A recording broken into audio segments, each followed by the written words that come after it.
It should have been a routine pharmacy pickup. Instead, Marissa Dawson says it turned into a months long ordeal that landed her in the ER. Like I said, completely lethargic, and I was very faint. I couldn't move. Her local pharmacy gave her blood pressure pills instead of her new allergy medication. She unknowingly took the wrong drug for 6 months.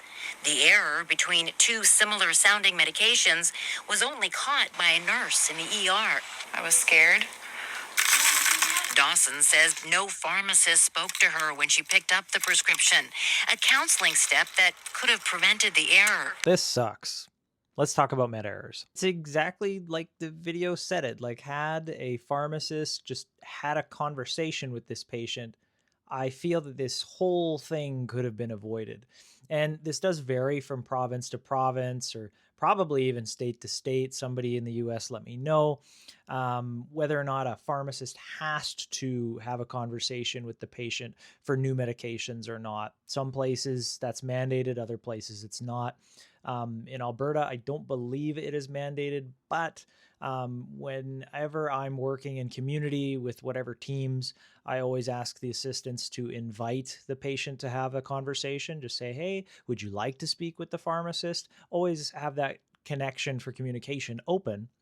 Or if there's like a very specific thing that I want to tell the patient, well, then I'll mark it down on the prescription, come get me. I need to talk to him. Anyway, getting back to the story, like, there should have been so many red flags going off in this pharmacist's brain when they're checking the prescription. Like, why does this young woman need blood pressure medications? Sometimes, but that is fairly rare. And why would the directions for a blood pressure medication be take one tablet once a day as needed?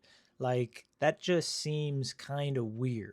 So questions like that would have me wanting to speak with the patient before we proceed. And I wish we could have seen what that prescription looks like. Maybe it was handwritten. Maybe it was hard to read the doctor's handwriting. I don't know. But still, I'm glad that the error was discovered and that this patient is okay. So where do we go from here? The patient could pursue legal action if they wish. Pharmacists carry practice insurance for situations exactly like this. The pharmacy team needs to submit an error report, and then whatever error reporting software they use needs to go to the national repository for like all drug errors. The details get sent anonymously, but basically it says like what happened and why they think it happened and that sort of thing. And in Canada, a database like this is ran by ISMP, the Institute for Safe Medication Practice.